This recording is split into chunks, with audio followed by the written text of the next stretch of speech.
the easy job. If someone had told me 6 months ago that a security camera would ruin my life, I would have laughed. Back then, I was just another broke college student trying to pay rent. Tuition was expensive. My part-time job at the grocery store barely covered food, let alone bills. So when I saw an online posting for an overnight security operator, I applied immediately. The pay was almost double what I was making. The requirements were simple. Stay awake. Watch the cameras. Report anything unusual. That was it. No patrols. No dealing with customers. No heavy lifting. Just sitting in a quiet room from 11 p.m. until 7 a.m. It sounded like the easiest money I'd ever make. The building I worked in was called Ashwood Corporate Center. During the day, it was packed with accountants, lawyers, and IT workers. At night, it became completely empty. The first time I walked through the front doors after sunset, I realized how different a building feels when there's nobody inside. Every footstep echoed. The lights buzzed softly overhead. The air conditioning sounded louder than any conversation ever could. My supervisor, Greg, met me inside the security office. He looked exhausted, dark circles under his eyes, half-finished coffee on the desk. Stacks of paperwork scattered everywhere. He barely looked up before handing me a keycard. "Welcome to the easiest job you'll ever hate." I laughed. He didn't. Greg pointed toward a wall filled with security monitors. 12 cameras. He tapped each screen one by one. Parking lot. Front entrance. Reception. Main hallway. Loading dock. The rest covered stairwells and storage areas. Your only job, Greg said, is to keep an eye on them. If someone breaks in, call the police. If the fire alarm goes off, call the fire department. If something looks weird, write it in the logbook. I nodded. Simple enough. Before leaving, Greg stopped at the door. "Oh, one more thing." I looked up. "If you ever think you see something moving, look again before writing it down." "What do you mean?" He shrugged. "Your brain plays tricks on you at 3 a.m. Then he left. The first week was painfully boring. Nothing happened. Every hour I'd make coffee, check the monitors, scroll through homework, repeat. Sometimes a stray cat wandered across the parking lot. Once a raccoon knocked over a trash can. That was the most exciting thing I'd seen. Eventually I stopped paying close attention. The cameras became background noise. Just 12 tiny windows showing absolutely nothing. Then came Friday night. Rain hammered against the windows. Thunder shook the building every few minutes. Around 2:45 a.m. the lights flickered. Not enough to go out. Just enough to make every monitor flash black for a split second. I didn't think much of it. Power surges happened. I took another sip of coffee. Then something felt wrong. I stared at the monitors, counted them once. Then again. 1, 2, 3. 12? 13. I blinked. There had always been 12 cameras. So why was there a 13th screen? It sat in the bottom right corner. No label, no camera number, no location. Just a grainy black and white hallway I'd never seen before. Long, narrow, silent. One flickering ceiling light, a single metal door at the very end. I leaned closer. Where the hell is that? I pulled up the building map. Nothing matched. No hallway looked like it. No extra floor existed. No maintenance tunnel. Nothing. I checked every camera label again. Still, camera 13 remained. I reached for the phone to call Greg. Before I could dial, the image froze. Static covered the screen. 3 seconds later, camera 13 disappeared. The monitor returned to its normal 12-camera layout, as if it had never existed. I sat there in complete silence, trying to convince myself that maybe Greg had been right. Maybe my brain really was playing tricks on me. But deep down, I already knew something had changed, and the next night, camera 13 would come back. The hallway that didn't exist. I barely slept that morning. Every time I closed my eyes, I pictured that hallway. The flickering light, the steel door, the tiny label in the corner of the screen. Camera 13. When I woke up that evening, I convinced myself I'd imagined it. Maybe I'd counted the monitors wrong. Maybe one of the feeds had duplicated. Maybe I was simply exhausted. By the time I drove back to Ashwood Corporate Center, I'd almost forgotten about it. Almost. Greg was waiting for me inside the security office. He looked even more tired than usual. He handed me the logbook without saying a word. As I signed my name, I hesitated. Hey, can I ask you something? Greg nodded without looking up. Last night, I think another camera showed up. He finally looked at me. What? There were 13. For a second, his expression changed. It was subtle, almost impossible to notice. But I swear, his face went completely pale. Then, just as quickly, he laughed. You're counting wrong. No, seriously. There are 12. I counted. 12. I saw another hallway. Greg interrupted me before I could finish. There is no camera 13. His voice was calm. Too calm.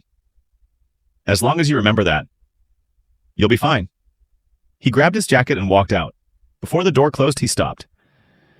If the monitors flicker tonight, don't panic. Then he left. The words stayed in my head all night. Don't panic. Why would he even say that? The shift started normally. The lobby was empty. The parking lot was quiet. Nothing unusual happened. Midnight passed, 1 o'clock, 2. The only sound in the room was the soft humming of the monitors. I started thinking maybe Greg had been right. Maybe I really had imagined everything. Then, at exactly 3:13 a.m., every monitor went black, just for 1 second. When the screens came back, there it was. Camera 13. Exactly where I'd seen it before. Bottom right corner, the same hallway, the same flickering light, the same steel door. Only this time, something was different. The hallway wasn't empty anymore. At the far end, someone was standing near the door, too far away to make out their face. They weren't moving, just standing there, perfectly still. I leaned closer. Hello? As if they could somehow hear me through the screen. The figure slowly turned, not toward the door, toward the camera. A chill ran through my entire body. Even from that distance, I could tell. They were staring directly at me. I grabbed the mouse and zoomed in. The image became grainy. The figure looked like a woman. Long, dark hair covered most of her face. She wore what looked like a white dress, or maybe a hospital gown. It was impossible to tell through the static. She didn't blink, didn't move, didn't breathe. She just watched. I looked away for a second to grab my phone. When I looked back, she was gone. The hallway was empty again. I checked the timestamp. 3:14 a.m. Exactly 1 minute had passed. My heart was racing. I picked up the radio. Control to maintenance. Silence. I tried again. Nothing. No response. I checked the employee schedule. There wasn't supposed to be anyone else in the building, just me. Still, I couldn't shake the feeling that someone was inside. Trying to calm myself down, I opened the building blueprint on the computer. Every floor, every hallway, every storage room, every maintenance tunnel. I searched for 15 minutes. Nothing matched camera 13. It simply didn't exist. Then I noticed something strange. Hidden inside an old digital archive was a blueprint dated 1998. Curious, I opened it. The building looked almost identical. Except there was one extra corridor, a narrow hallway. In the basement, leading to a heavy steel door. The exact hallway from camera 13. I zoomed in. Written beside it were 3 words. Storage Wing C. I frowned. I'd never heard of Wing C. I searched the current blueprint again. Wing C had been completely removed, as if it had never existed. Suddenly, bang! Something slammed against the security office door. I jumped out of my chair. Another bang, louder this time. I looked toward the hallway outside, empty. No footsteps, no voices, nothing. The banging stopped. I slowly opened the office door. The corridor was silent, completely empty. But lying on the floor was an old security badge, covered in dust. The photo had faded with age. The name was barely readable. Daniel Cross, Security Officer. Date issued 1998. The same year the blueprint had been printed. I turned the badge over. Someone had scratched 3 words into the plastic. Don't follow her. I stood frozen. The lights overhead flickered once. Twice. Then every monitor inside the office erupted in static.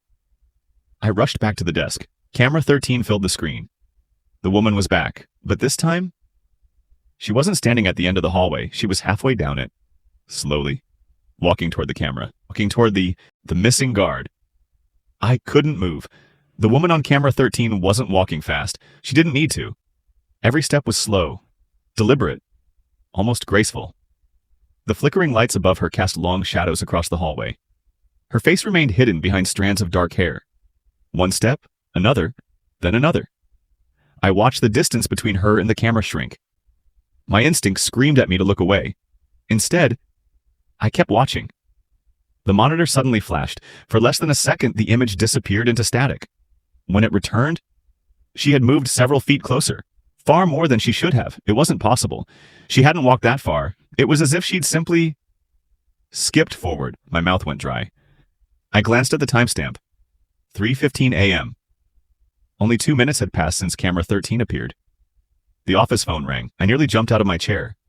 The caller ID was blank. No number, no extension. Just the word, unknown. I hesitated before answering. Hello? Static. Then a man's shaky voice. If you're seeing camera 13?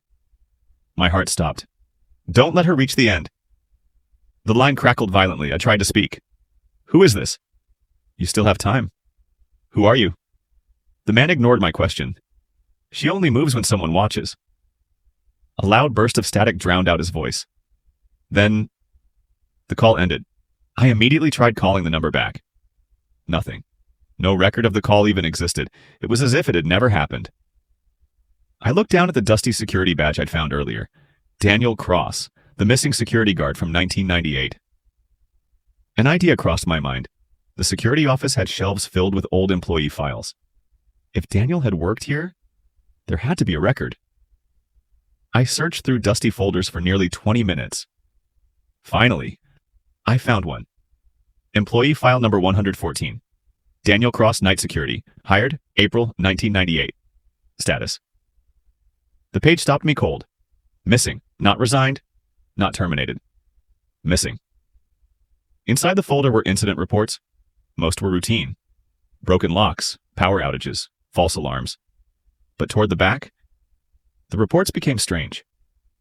One entry read, June 14th, 1998. Camera system briefly displayed unknown hallway. Maintenance unable to identify source. Another, June 18th, 1998. Guard report seeing female figure on unauthorized camera feed. Then, the final report, dated June 21st. It was only one sentence. She gets closer every night. After that, nothing. Daniel Cross disappeared the same evening. A folded piece of paper slipped out of the folder. It wasn't an official report. It was handwritten. Messy. Panicked. The ink looked smeared as if it had been written with trembling hands. It read, If you're reading this, I'm probably gone. Don't trust the cameras after 3:13. She isn't trapped inside the hallway. The hallway is trapped with her. And every night, she looks for someone to replace her. I stared at the note. Replace her? What did that even mean? The lights flickered again. The security monitors beeped loudly. I looked up. Every camera was normal. Except one. Camera 13. The woman had stopped walking. She was standing only a few yards from the camera now. Close enough for me to see her face. Except, there wasn't one. Her hair covered everything. No eyes, no mouth, no nose. Just darkness beneath the strands. Then, very slowly, she lifted one hand, not waving, pointing, directly at me. A loud metallic clang echoed somewhere deep inside the building. Not from the speakers, not from the monitors. The actual building. Someone, or something, had dropped something heavy. I grabbed my flashlight. Hello? No answer. Another clang, this time from the basement. I knew I should stay inside the security office. That was the rule. But curiosity got the better of me. I left the office and stepped into the empty hallway. The entire building felt different. The air was colder. Every light buzzed faintly overhead. As I reached the basement stairwell, I noticed something strange. There were muddy footprints on the floor. Fresh ones, leading downward. But none coming back up. I swallowed hard and shined my flashlight down the stairs. The beam disappeared into darkness. The metallic clang echoed one last time. Then, silence. I took one cautious step down, then another. When I reached the basement, I froze. At the end of the corridor, where there should have been a solid concrete wall, there was a narrow hallway, dimly lit, a single ceiling light flickering overhead, and at the very end, a heavy steel door. Exactly like the one from camera 13. The hallway that wasn't supposed to exist was right in front of me.